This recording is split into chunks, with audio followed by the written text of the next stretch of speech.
네, 오늘 제목은 율법주의와 순종은 무엇이 다른가 하는 제목으로 좀 말씀을 드리겠습니다. 제목이 좀 딱딱하죠? 딱딱하지 않게 최대한 해보겠습니다. 네. 자, 오늘 우리 교독하신 말씀이 본문 말씀인데 복 받으려면 뭐 해야 될 것 같아요? 순종해야 됩니다. 그죠? 네.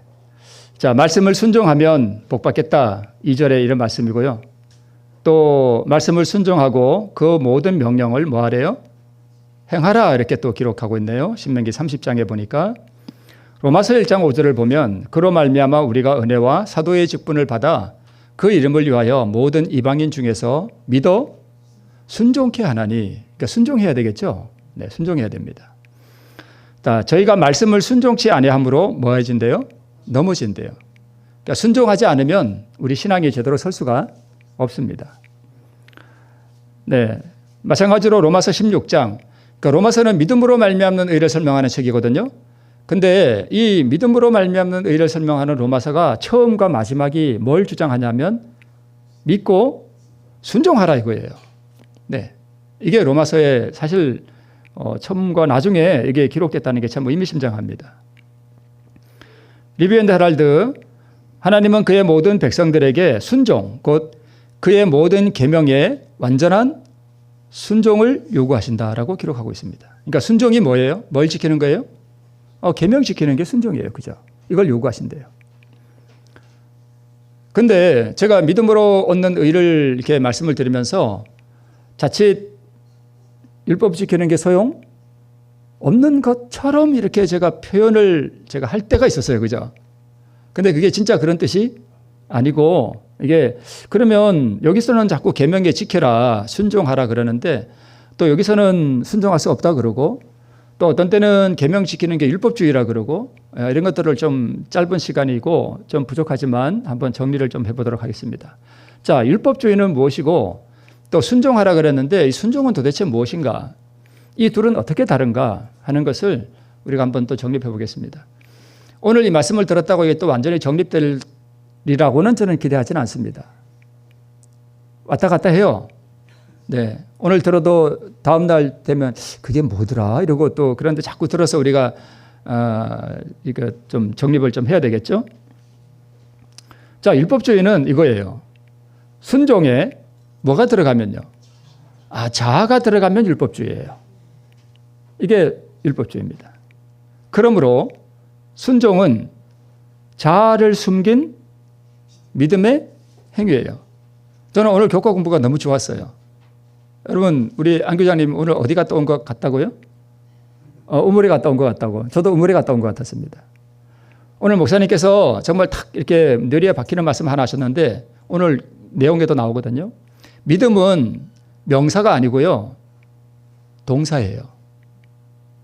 움직이는 거라고요. 오늘 목사님 그 말씀 하셨죠? 여러분 기억하시나요? 네. 이따가 우리 다시 한번 좀 보겠습니다. 자, 율법주의는 우리가 순종을 해야 되는데 계명을 지켜야 되는데 거기에 자아가 섞여 들어가면 그게 율법주의고요. 그러므로 진정한 순종은 자아를 숨긴 믿음의 행위가 바로 진짜 순종입니다. 이것이 순종입니다. 제가 정언에 있는 말씀을 하나 잠깐 가져왔는데요. 자, 자기 자신을 작은 아이라고 생각하고 스스로 마음을 뭐하게요? 겸손하게 갖고 어린 아이와 같은 단순한 마음으로 하나님의 말씀을 뭐하고요? 받아들이고 결정적으로 뭐하는 사람이요? 순종하는 사람은 모두 다 하나님의 택하신 자들 가운데 있을 것이다. 자, 제가 오늘 왜 이 말씀을 준비했냐면 우리 어제 저녁에도 잠깐 제가 말씀을 드렸습니다만 우리 배장로님 할머니 말씀하셨어요. 할머니께서 우리 장로님 어리셨을 적에 군대 다녀오시고 나서 이제 예비군 통지서가 나왔대요. 근데 언제 오래요? 안식일에 오래. 그러니까 우리 장로님 할머니께서 가지 마라. 그래서 장로님께서 순종하시고 안 가셨대요. 근데 그 다음날 또 오겠죠. 예비군 훈련 안 갔으니까. 또 안식일에 또 왔어요. 할머니께서 가지 마라. 그래서 안 가셨대요. 3번 그런 일이 있었대요. 그러면 무슨 일이 나겠죠? 예비군 훈련 안 가면 어떻게 되죠, 요새는? 저는 예비군 훈련 이제 끝나서 오래돼서 잘 모르겠어요. 안 가면 어떻게 돼요? 뭐 벌금을 내든가. 그런데 장로님 말씀이 아무 일 없었대요. 네. 자, 그러면 안식일을 기억하여 거룩히 지키라. 아무 일도 하지 말라라고 하는 이 계명을 지키기 위한 이 순종이 율법주의인가요? 율법주의가 뭐죠? 이게 순종이에요, 율법주의예요? 여러분 생각 어떤 것 같습니까? 우리가 그 할머니께서 어떤 마음으로 하셨는지 저는 완전히 몰라요. 그런데 제 짐작이 딱 와요. 그때 그 말씀을 듣는 순간 그 할머니의 그 순종은 율법주의가 아니에요. 그걸 순종이라 그래요. 앞으로 우리 다시 한번 가볼게요. 자, 자기 자신을 뭐처럼 생각하고요? 아이처럼 생각하고 마음을 겸손하게 갖고 누구와 같은 단순한 마음요? 아이와 같은. 여러분 이렇게 사람이 나이가 많으면 뭐처럼 된다 그러죠? 아이처럼 된다 그러죠. 아이처럼 단순한 마음으로 하나님의 말씀을 받아들였나요? 안식일에 일하지 말라는 그 말씀을 받아들인 거죠. 그리고 이 할머니께서는 뭐 하려고 그랬어요? 순종하려고 했습니다. 그것은 율법주의가 아닙니다. 자, 보세요. 자기 자신을 작은 아이라 생각하고 하라고 하는 말씀을 보면 이 기록된 문자를 보면 마태복음 18장이 생각나죠. 그러므로 누구든지 이 어린 아이와 같이 자기를 낮추는 그이가 천국에서 큰 자니라. 그다음에 마음을 겸손하게 갖는다는 이야기는 이미 이 마음속에 뭐가 없어요? 자아가 없어요. 그러니까 이 할머니께서는 이 말씀을 순종하기 위해서 이미 마음을 어린 아이처럼 낮추고 정말 하나님 말씀대로 살고자 하는 그러한 단순한 마음으로 뭐 한 거예요? 순종한 거예요. 하나님의 말씀을 받아들였다는 얘기는 자기 생각이 없다는 얘기예요.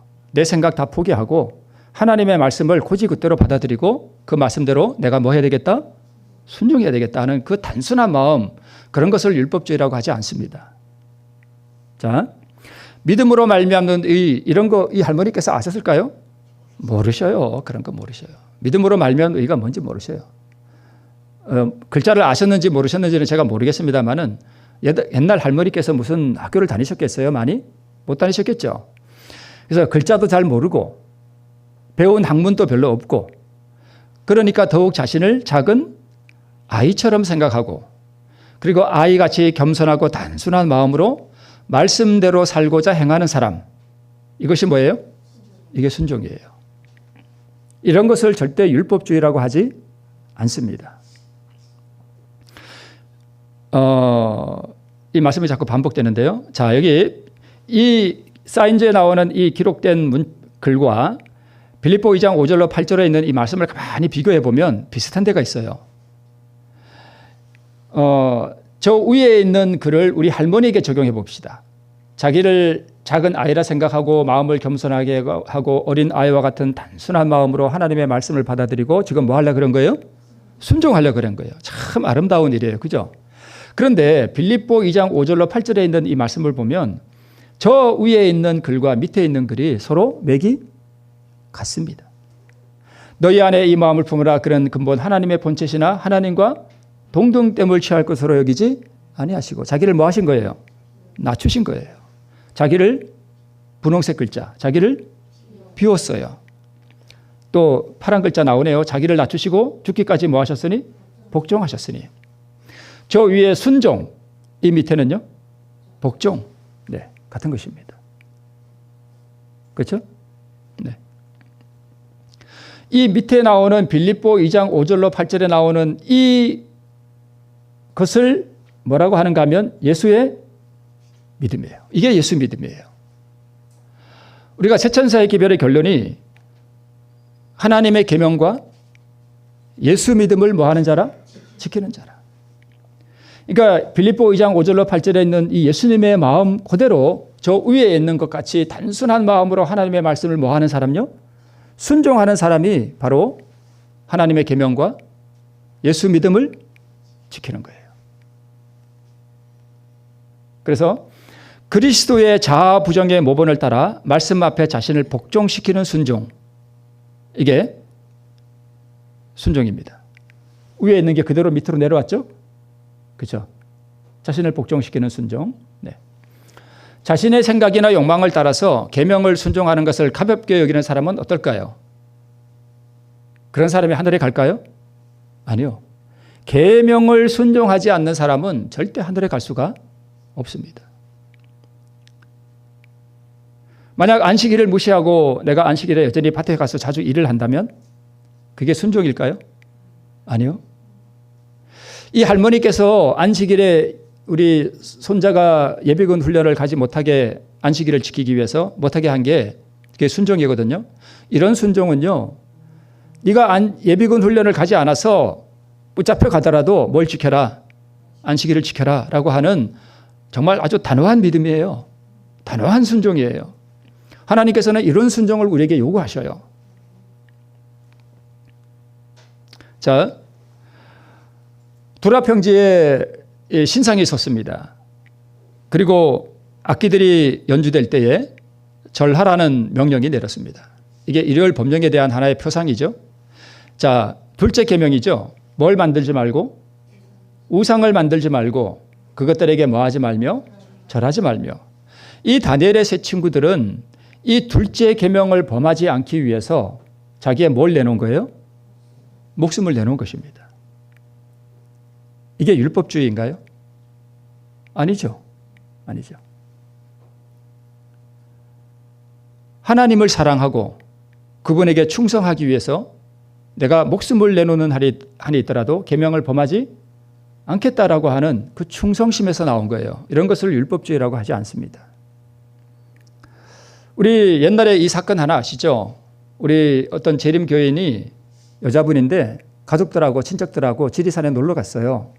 갔는데 금요일이 된 거예요. 그래서 이 집사님이 나는 어디 가야 되니까? 교회 가야 되겠다 이거예요. 금요일에 안식일 첫 시간에 나는 교회 가야 된다. 그래서 그러니까 우리 같이 가족들이 놀러 갔는데 누가 하나 빠지면 어떻게 되죠? 분위기가? 이게 그렇게 되잖아요. 그러니까 왜 가냐? 아이고 그냥 하루 빠지면 어때? 안 된다. 나는 금요일에 어디 가야 된다? 교회 가야 된다. 제가 어제도 말씀을 드렸습니다마는 교회에 출석하는 것을 등한히 하고 우습게 여기는 사람은 그 신앙이 바른 신앙이 아니에요. 그래서 금요일에 집에로 돌아갔습니다. 가니까 친척들도 분위기가 뭐 다 파산되고 그 분위기가 깨지고 그러니까 그냥 같이 다 따라서 그냥 집에 가버렸습니다. 근데 그 금요일 저녁에 지리산에 엄청난 비가 내렸습니다. 그 홍수가 내려가지고 그 계곡을 싹 쓸어버렸어요. 그래서 이 집사님과 가족 친척들이 다 살았습니다. 그거 다 아시죠? 그 사건. 네. 이 집사님은 자신과 가족들을 홍수의 죽음으로부터 구했습니다. 이것이 율법주의일까요? 아니요. 이런 것을 순종이라 그래요. 만약 이 집사님이 그때 금요일에 뭐 하루 교회 빠지면 어때? 그리고 그냥 놀았더라면 어떻게 됐을까요? 네. 율법주의도 문제지만 오늘날 재림교회의 또 다른 문제는 무법주의예요. 계명을 순종하고자 하는 아이같이 단순한 그러면서도 단호한 믿음의 순종이 없습니다. 하나님께서는 계명을 어기는 사람을 구원하시지 않습니다. 자, 이 부분 아이라 생각하고 마음을 겸손하게 갖고 어린 아이와 같은 단순한 마음으로 하나님의 말씀을 받아들이고 순종하는 여기까지를 뭐라 그래요? 믿음이라고 합니다. 보통 우리 믿음 그러면 우리의 요 머릿속에서만 믿음 생각하죠. 근데 오늘 우리 목사님께서 교과 공부할 때 믿음은 단순히 이게 아니라 뭐다? 움직이는 거다. 행동하는 거다. 순종하는 거다. 그래서 이 믿음은 이 순종하는 것까지를 다 포함해서 우리가 믿음이라고 합니다. 저거. 네. 그래서 이 순종하는 거, 이와 같이 순종하는 율법주의가 아닌 이와 같이 순종하는 이것은 의를 온전히 이루신 예수 그리스도의 그 완전한 순종이 아니에요. 그걸 이루라고 하는 그 순종이 아니에요. 그래서 이 순종은 의를 얻게 하는 순종이요. 이것이 믿음이며 이것이 믿음의 행위예요. 그래서 출애굽한 이스라엘 백성들에게 요구한 순종이 바로 무슨 순종이냐 하면 저 순종이에요. 할머니의 순종. 자, 우리 많은 분들이 헷갈려 하셔요. 아니, 성경은 믿음으로 얻는다 그랬는데 구약 성경을 보니까 믿으라 이런 얘기는 없고 다 뭐 하라는 얘기예요. 행하라, 지키라, 순종하라, 다 이런 얘기예요. 그죠? 그래서 하나님께서 그 당시 출애굽한 이스라엘 백성들의 상태가 어떤지를 아셨어요. 거의 100여 년 가까이 이 백성들은 뭐 한 사람들이에요? 노예로 산 사람들이에요. 거의 야만인에 가까워요. 아무 교육도 없었고요. 그래서 이런 사람들을 갖다가 믿음이 어떻고 이렇게 그 수준이 아주 좀 낮아요. 그래서 이 사람들에게 정말 이 할머니 같이 아이 같이 정말 이렇게 단순하게 자기를 낮추고 마음을 겸손하게 가지고 하나님의 말씀을 받아들이고 그 앞에 순종하는 그러한 순종을 하나님께서 원하셨는데 여기까지 순종하는 이 모든 과정을 다 뭐라고 얘기한다고요? 믿음이라 그래요. 그러니까 하나님께서 이스라엘 백성들에게 오늘 출애굽 신명기에 나오는 이 본문 말씀이 행함으로 말미암아 의를 얻으라고 하는 것이 아니라 믿음으로 말미암아 의를 얻으라는 그 말씀입니다. 그래서 하나님께서 출애굽한 이 백성들에게 요구한 이 순종이 뭐냐 하면 아이 같은 정말 순박한 시골 할머니 같은 그 순종. 여러분 뭔지 상상이 되시죠?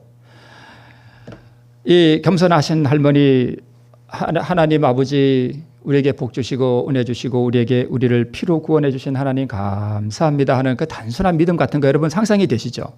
그러한 믿음으로 하나님께서 내게 주신 말씀을 지키고 순종하기 위해서 단순한 마음으로 말씀 주시는 대로 순종하고자 하는 그 단순한 믿음 상상이 되시죠? 그런 순종. 그걸 이스라엘 백성들에게 요구하신 거예요. 저것을 다른 표현으로 믿음이라고 하는 것입니다. 그래서 자신을 낮추고 아주 겸손한 마음으로 아이 같은 단순한 믿음으로 구원해 주신 하나님을 사랑하는 마음으로 말씀대로 살고자 하는 정말 단순한 순종, 이 순종을 요구하셨던 것입니다. 자, 진리의 빛을 가진 사람들 중에 계명을 범하는 자들로서 하나님의 도성에 들어가는 사람은 한 사람도 없을 것이다. 네. 저를 아노라 하고 계명을 지키지 아니하는 자는 거짓말하는 자라. 저희가 말씀을 순종치 아니하므로 뭐해진다고요? 넘어진다. 그래서 고대 이스라엘은 행함으로 신약의 백성은 믿음으로 구원 얻는 것이 아닙니다. 모두 믿음으로 구원 얻습니다. 그래서 여러분 성경을 읽을 때 구약에 하나님께서 이스라엘 백성들에게 요구하신 그 순종이 바로 믿음인데 그 믿음은 이와 같이 행함을 포함하는 믿음이에요. 순종이 없는 믿음은 믿음이 아닙니다. 이와 같은 단순한 그 순종을 뭐라고 한다고요? 그걸 믿음이라 그래요. 그래서 야고보 2장 26절에 행함이 없는 믿음은 뭐라? 헛것이라. 자, 여기 음식이 참 푸짐하죠. 자, 여기 음식이 이렇게 차려져 있는데 이 음식이 뭐냐 하면 그리스도의 피와 살, 그리스도의 의, 그분의 공로, 그분의 은혜 이것들이 여기 좀 항상 차려져 있습니다. 은혜로 주어진 거 맞나요? 우리가 여기 음식 만드는데 우리의 공이 들어갔나요? 아니요. 신약 성경에 보면 어떤 왕이 이게 자기 아들을 위하여 잔치를 배설했죠. 그런데 그 소와 살찐 짐승을 잡았다 그랬는데 이 소와 살찐 짐승 자체가 누구냐 하면 자기 아들이에요. 아들을 잡아서 잔치를 준비한 거예요. 여기 어떻게 우리의 공로가 들어가나요? 그리스도의 피와 살로 이루어진 이 잔치예요. 그분의 의, 그분의 공로, 그분의 은혜로 준비된 잔치입니다. 그러면 믿으라, 순종하라. 이게 뭐냐 하면 뭐예요? 먹으라는 거예요. 우리는 가서 뭐만 하면 돼요? 먹기만 하면 돼요. 근데 이 먹는다는 것 자체가 바로 뭐 하는 거예요? 순종하는 거예요. 이것이 바로 믿는다는 뜻이에요. 그래서 구주를 믿어라 하는 것은 그분의 살을 먹고 그분의 피를 마시는 걸 말해요. 그래서 이러한 순종은 그리스도께서 이루신 그 영원한 의를 받을 수 있는 위치에 나를 두는 행위예요. 그리고 동시에 그 의를 받는 행위 그 자체고요. 즉 그리스도의 의라는 그 생명의 음식을 먹는 행위 그 자체가 바로 순종이에요. 그게 믿음이라고 합니다. 그래서 우리 이 믿음으로 얻는 의를 이렇게 받아들이고 이해하는 분들이 도대체 이게 목사님이 어쩔 때는 계명을 순종할 수 없다 그러고 어떨 때는 계명을 순종하라 그러고 여기서는 순종하라 그러고 저기서는 순종할 수 없다 그러고 우리가 할 수 없는 순종, 우리가 할 수 없는 그 계명을 지키는 것은 예수께서 이루신 그 의를 이루는 그 영원하고도 완전한 순종, 그분의 공로, 그것은 우리가 할 수 없습니다. 그러나 우리는 무엇을 할 수 있는가 하면 이와 같이 단순한 믿음으로 그분께서 우리에게 명하신 것들을 우리가 뭐 할 수 있어요? 단순한 마음으로 순종할 수 있습니다. 다시 말씀을 드리지만 이 할머니의 순종, 하나님께서 이스라엘 백성들에게 요구하신 순종, 그 자체 속에는 아까 그 사인지에 있는 그 말씀처럼 그 자체 속에 뭐가 포함되어 있는가 하면 자아 포기가 포함되어 있어요. 나를 낮추고, 그죠? 내 생각 포기하고, 그죠? 어린아이같이 단순한 마음으로 내가 없잖아요. 그러니까 믿음으로 말미암는 의를 이게 이론적으로는 몰라도 이 할머니의 마음속에는 이미 자아가 없어요. 포기되어 있는 거예요. 그리고 그걸 순종한 거예요. 그걸 믿음이라 그래요. 그래서 이 순종에는 자기 의나 자기 공로가 전혀 없습니다. 그러므로 나의 선한 행위가 털끝만큼이나 하나님 앞에 공로가 된다는 생각을 갖는 순간 그것은 하나님과 예수 그리스도에 대한 반역입니다.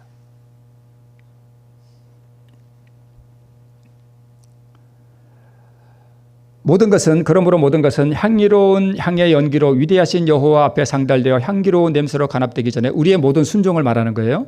우리의 모든 선한 행위, 이 모든 것은 향기로운 냄새로 간합되기 전에 하나님 앞에 세속적인 냄새로부터 정하게 되도록 그리스도의 의의 불 위에 놓여져야 한다.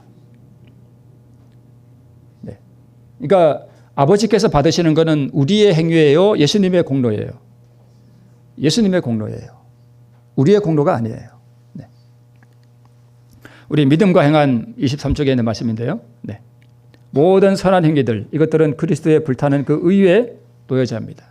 모든 선한 행위들을 부정하고 나의 모든 선한 행위들을 부정하고 그리스도의 의만을 의지하는 그러한 정신으로 우리가 이것들을 하늘로 올려보낸다는 뜻입니다. 네. 이와 같이 행함이 없는 믿음은 그 자체가 뭐한 거라? 죽은 것이라. 여기에 나오는 이 행함,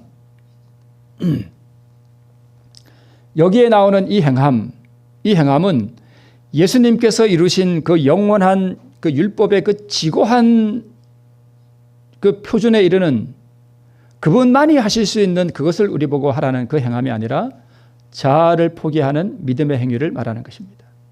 이 행함이 없는 믿음은 그 자체가 죽은 것이라. 네. 믿음이 있노라 하고 행함이 없으면 무슨 이익이 있으리요? 그 믿음이 능히 자기를 구원하겠느냐? 이로보건대 사람이 행함으로 의롭다 하심을 받고 믿음으로만 아니니라. 네. 자, 가려법은 기별 1권 366쪽에 사람이 칭의를 계속 유지하기 위해서는 계속적인 순종을 낳는 사랑으로 역사하고 영혼을 정결케 하는 살아 움직이는 믿음이 있어야 한다. 그러니까 살아 움직이는 믿음은 바로 무엇을 낳는? 순종을 낳는 그런 믿음이 있어야 한다라고 말씀하고 있는 것입니다. 순종이 없는 믿음으로 얻는 의, 그런 것은 없습니다. 네. 자아가 섞이지 않은 순종, 이것을 구원하는 믿음이라 하고 이것이 바로 예수님의 모본입니다. 네. 자, 여기 예수님의 모본이 도대체 뭐냐? 그분이 우리에게 모본을 보여주셨다는 게 뭐냐? 우리 지난주에 드렸던 말씀에 보충해서 조금 말씀을 드리면 날 때부터 거룩함을 가지고 태어나는 사람은 아무도 없고, 여러분 이 땅에 태어난 인간 가운데 거룩한 사람이 있나요? 태어날 때부터? 없습니다. 근데 누구만 거룩하다 그랬어요? 예수님만 거룩하셔요. 날 때부터 거룩함을 가지고 태어나는 사람은 아무도 없고 다른 사람에게서 거룩함을 선물로 받을 수 있는 사람도 아무도 없다. 그리스도를 개인의 구주로 받아들이고 그의 모본을 따라, 즉 예수님의 모본을 따라 자기 부정의 길을 따르는 것, 이것이 거룩함의 비밀이다. 그리스도께서 우리의 모본이 된다는 뜻은 자아를 부정하는 모본이에요. 그렇죠? 그분의 모본을 따라 우리도 자기 부정의 길을 따르는 것, 이것이 예수님께서 우리에게 보여주신 모본입니다. 네. 이러한 순종에는 자신의 행위를 의지함이 없습니다. 그 기저에는 은혜에 의지하는 눈물이 있고 하나님을 사랑하고 이웃에게 선을 베푸는 덕이 있습니다. 여러분, 이렇게 신앙을 하시면서 하나님께서 내게 베푸신 그 은혜, 나의 많은 죄악들에도 불구하고 하나님께서 나에게 지금까지 나를 이끌어 오시고 그분이 나를 지키시고 보호하시고 나의 모든 필요를 공급해 주신 모든 것들이 하나님의 은혜라고 하는 이 눈물이 없는 신앙은 진짜 신앙이 아니에요. 진짜 신앙은요, 이 은혜를 깊이 생각할 때마다 감사의 눈물이 있는, 그게 진짜 신앙이에요.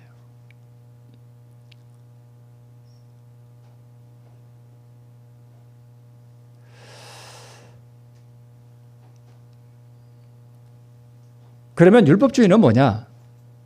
제가 그때 우리 장로님 앞에 잠깐 말씀을 드리기도 했는데, 율법을 행하는 자신의 행위가 하나님 앞에 의롭게 여겨지고 그것이 하나님 앞에 자랑스럽게 생각되고 자기처럼 하지 못하는 타인이 하찮게 느껴지고, 아이고 저 사람은 저게 기도나 하는지 모르겠어, 이런 정신. 저 사람은 아직도 건강기억을 못해서 고기를 먹고 있네, 저 언제나 저기 건강기억을 하려나, 이런 정신.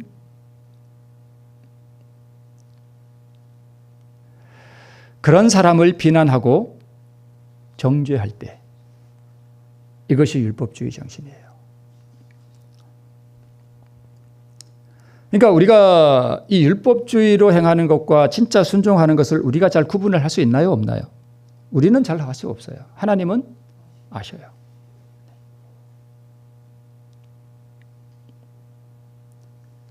뭔지 아시겠죠? 바리새인과 세리의 기도예요. 하나님께서 왜 이 비유를 주셨는가 하면, 또 자기를 의롭다고 믿고 다른 사람을 멸시하는 자들에게 이 비유로 말씀하시되, 이게 바로 율법주의예요. 잘했거든요. 하나님이여 나는 불의함이 없습니다. 나는 간음을 하지 않습니다. 저 사람은 뭐 이상한 그림도 이래 보고 하는데 저는 절대 그런 거 안 봅니다. 나는 타인의 것을 빼앗은 적도 없습니다. 나는 이 생에 태어나서 한 번도 도둑질 해본 적이 없습니다. 그리고 저는 11조도 잘 드립니다. 11조 드리는 게 나쁜가요? 건강법식 하는 게 나쁜가요? 나는 건강법식도 잘 지킵니다. 1회에 2번씩 금식도 합니다. 나는 저 세리와는 달리 의롭습니다. 그래서 너무 감사합니다. 이사야 65장 5절에 보면 너는 내 자리에 섰고 내게 가까이 하지 말라. 나는 너보다 거룩함이니라. 하나니 이런 자들은 내 코에 연기요 종일 타는 불이로다. 이렇게 가끔 이런 분들을 볼 수 있습니다. 이렇게 그 사람이 이렇게 쓴 글을 이렇게 읽어보면, 어떤 사람이 쓴 글을 읽어보면 저 사람은 아주 못돼 먹은 사람들이고 나는 저 사람이 하는 행위 하나도 안 했습니다 하는 글들을 이렇게, 제가 어디라고 말씀드리기는 좀 뭐한데 그런 글을 제가 얼마 전에 봤습니다. 그 글을 보는 순간 무서웠습니다. 영락없는 바리새인이었습니다. 나는 너보다 거룩함이니라. 나는 그런 거 절대 해본 적이 없다.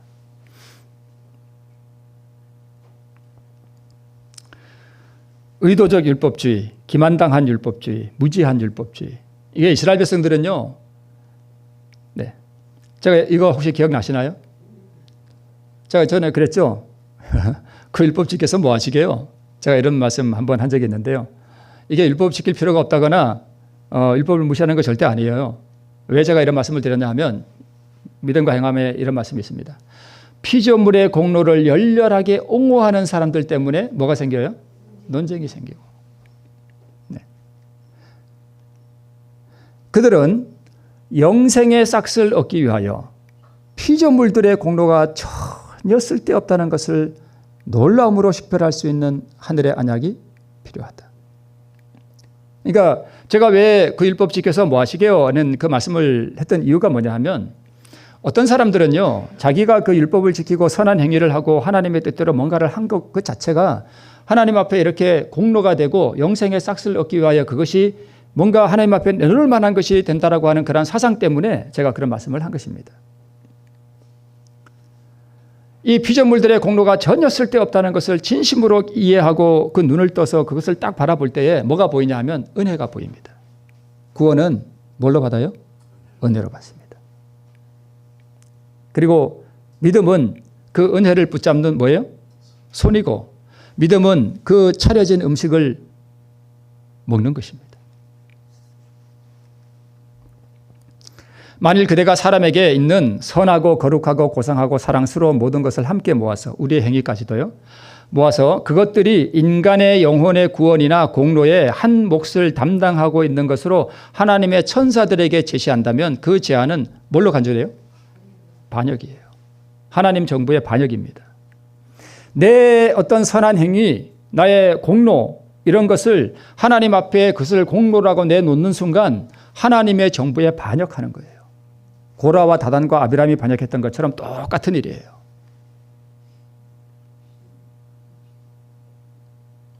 그래서 믿음으로 말미암는 의는 이런 것들을 철저하게 부수어 버립니다. 그러므로 인간이 하나님께 바칠 수 있는 어떤 업적도 아무런 가치가 없을 것이다. 다만 그것들이 그리스도의 의 위에 놓여진다는 이유에서만 나의 요구는 간합된다. 주님, 나의 손에는 가치 있는 것이 아무것도 없습니다. 다만 주님의 십자가를 붙들 뿐입니다. 출애굽해서 바벨론에 포로되기까지, 그리고 바벨론에서 돌아온 다음 로마에 완전히 이스라엘 나라가 멸망할 때까지 사단이 어떻게 이스라엘 백성들을 멸망시켰는가 하면 출애굽해서 바벨론에 포로될 때까지는 뭘로요? 불순종하게 했습니다. 계명을 안 지키게 했어요. 철저하게. 그래서 바벨론에 멸망했습니다. 바벨론에서 돌아온 다음에 이스라엘 사람들이 뭘 생각했냐면, 우리가 왜 바벨론에 포로되었나? 뭘 안 해서 그렇다? 순종을 안 해서 그렇다. 그래서 마을마다 뭘 세웠는가 하면 회당을 세웠어요. 회당을 세우고 그리고 율법을 가르쳤습니다. 그런데 뭘로 빠졌어요? 율법주의로 빠졌어요. 그렇게 이스라엘 백성들을 마귀가 멸망시켰습니다. 그러니까 율법주의라고 하는 것은 바로 하나님의 말씀에 따르긴 따르는데 그걸로 자기의 뭘 삼은 거예요? 의를 삼은 거예요. 그래서 예수님이 끊임없이 그걸 공격하잖아요.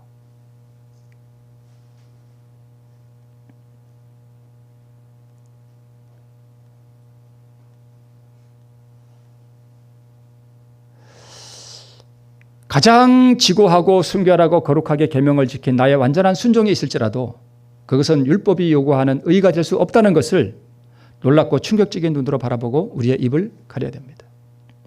누구만이 이걸 이루셨어요? 예수님이 이루셨어요.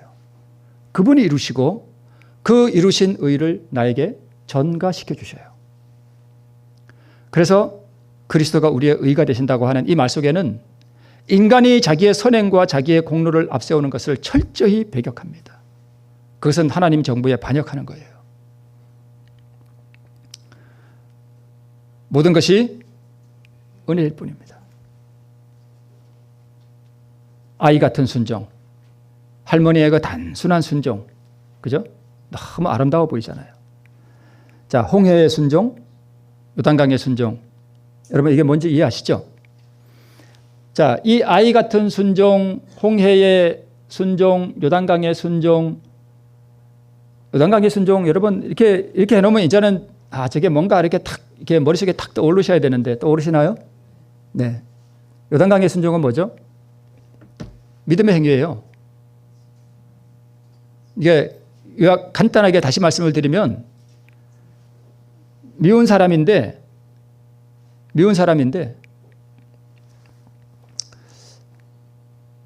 좀 솔직히 말씀을 드리면 저번에 말씀을 듣지는 않겠죠.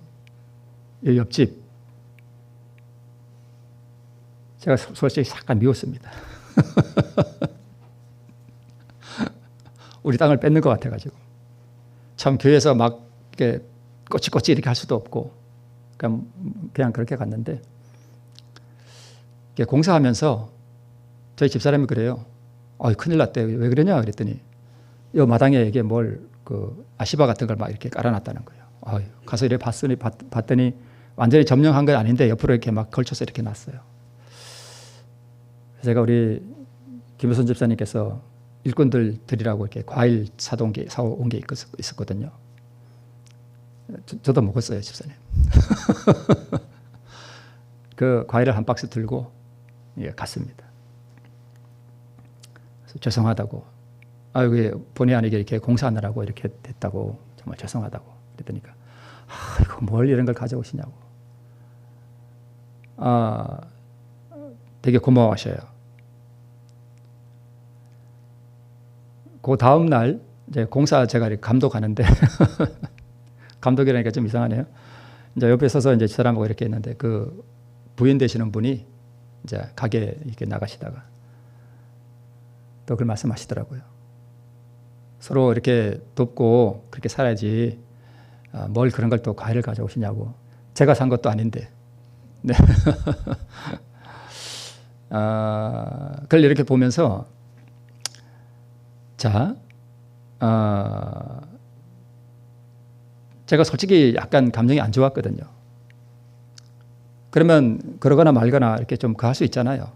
근데 그럼에도 불구하고 갖다 드리면 뭐가 회복될까요? 관계가? 네, 회복돼요. 그래서 그 부인 되시는 분하고 여기서 한참 서서 같이 얘기했습니다. 그래서 제가 또 한 번 느껴지는 게 사랑스럽지 않더라도 뭐 하면 갖다 드리면 의가 온다고요. 그게 요단강의 순종이에요. 그죠? 홍해는요. 하나님 아버지 이제 과일을 안 갖다 드리고 하나님 아버지 했는데 혼자 기도하고 그게 해결되면 그건 홍해예요. 그죠? 이해되시죠? 네. 이런 것들이 자아폭이죠. 사실 제가 잘한 거 하나도 없습니다. 뭐 과일도 제가 제 돈으로 산 것도 아니고 집사님 사오신 거 그냥 저는 갖다 줬을 뿐이고.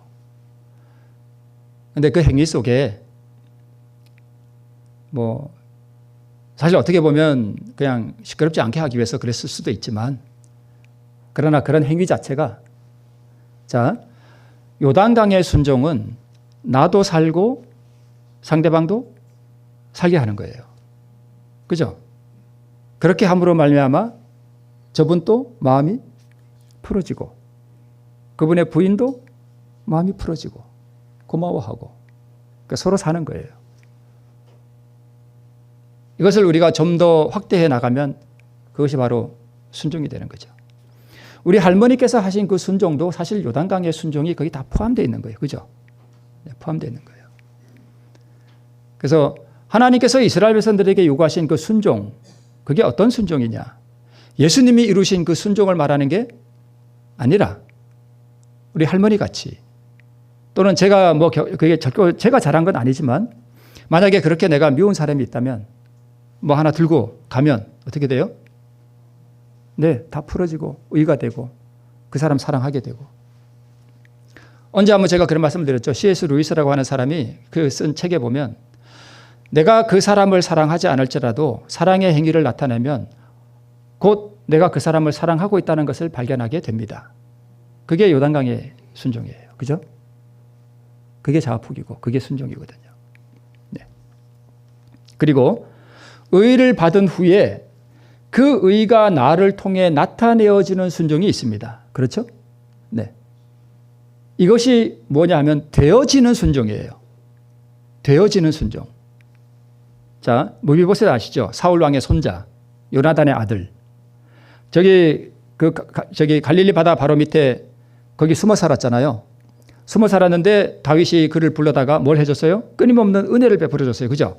같이 상에서 먹게 하고 이렇게 하고. 근데 그 시바가 다윗 왕이 도망갈 때 자기가 다윗 왕과 함께 가려고 했던 과일 자기가 뺏어가지고 모함하잖아요. 그리고 자기 재산 다 잃었죠. 명예도 다 잃고. 그럼에도 불구하고 이 무비보셋의 마음속에 다윗을 향한 사랑이 충만했습니다. 재산 관심 없고, 그죠? 명예도 관심 없고, 나는 다윗 왕하고만 같이 있으면 그것으로 만족합니다. 그러니까 재산을 다시 찾는데도 관심 없고, 나를 모함하고 나를 억울하게 한 그 사람이 형벌 받는 것에도 관심 없고, 나는 오직 예수님만 사랑하고, 그죠? 그게 바로 되어지는 순종이에요. 억지로 한 거 아니잖아요. 그게 되어지는 의거든요. 다윗이 그에게 의를 준 거예요. 사랑을 베풀었잖아요. 그 의를 무비보셋이 받았더니 순종이 되어지는 거예요. 네. 그래서 우리 삶 속에 아이 같은 순종, 단순하게 자기를 낮추고 믿음으로 말미암는 이런 거 몰라도, 그죠? 이런 거 몰라도 시골에서 정말 순박하게 믿음으로 살고자 이렇게 순종한 그런 사람들 다 구원받습니다. 그죠? 네, 구원받아요. 저는 이 말씀을 준비하면서 누가 생각나냐면 양순자 집사님이 생각났습니다. 저는 양순자 집사님이 뭐 제가 드리는 이런 믿음으로 말면 이런 거 잘 몰라도 그분이 단순하게 이렇게 순종하신 것 같아요. 저는 그런 느낌이 들어요. 오셔서 말씀 듣고 가면은 이렇게 이러면서 목사님 말씀 감사합니다 하고 이렇게 환하게 웃는 모습이 자꾸 떠올라요. 그 말씀대로 살려고 시골 생활 들어오셔가지고 오랫동안 이렇게 교회를 유지해 오셨잖아요. 그분이, 그죠? 네. 저는 그래서 이 할머니 같은 순종, 양순자 집사님이 생각났습니다. 그런 아이 같은 순종, 우리가 이 홍해의 순종, 또 요단강의 순종, 이렇게 내려오면서 이제 의에 대한 이런 개념들을 좀 알고 믿음으로 말미암는 의의 이런 개념들도 알고 또 실천해 나가는 이런 순종을 통해서 우리가 이런 순종을 하는 이 자체가 바로 믿음이라고 하는 것을 우리가 좀 이해할 필요가 있습니다. 다시 한번 아까 드렸던 말씀 다시 한번 이거 보고 마치겠습니다. 이러한 순종은 그리스도께서 이루신 그 영원한 의를 받을 수 있는 위치에 나를 두는 행위이고 동시에 그 의를 받는 행위 그 자체이고 즉 그리스도의 의라는 그 생명의 음식을 먹는 행위 그 자체입니다. 그래서 여러분 믿음으로 말미암는 의는 그 의를 받는 우리가 철저하게 하나님의 말씀에 순종하는 위치로 우리를 올려놓는 게 복음의 일이에요. 복음이 믿음으로 말미암는 의인데 이 복음은 우리로 하여금 그 율법을 지킬 수 있는 수준으로 우리를 올려놓는 게 그 복음의 능력이에요. 그래서 나는 계명을 순종하지 않고 하나님께서 주신 말씀을 우습게 여기고 한다. 그러면 그 믿음 아니에요. 그런 믿음이 우리를 구원하지 않습니다. 네. 우리 이제 찬미가가 나오는데요. 마치는 찬미가 나오는데 내가 공을 세우나 뭐 갚지 못해요? 네. 그분이 주신 은혜를 내가 어떻게 내 공로를 그걸 갚아요? 오직 그분의 은혜일 뿐이에요. 쉼 없이 내가 힘쓰고 눈물 근심이 많으나 구속 못할 죄인을 내 행위로 구원하는 게 아니라 누가 구속하는 거예요? 예수님이 홀로 나를 구원한다고 하는 이 놀라운 은혜를 우리 다시 한번 기억하시면서 우리 순종의 개념을 다시 한번 기억해 보시고 정말 이 믿음으로 하나님의 말씀에 철저하게 나를 굴복시키고 순종하는 우리 믿음으로 사시는 우리 모두가 되시길 바라면서 말씀을 마치겠습니다.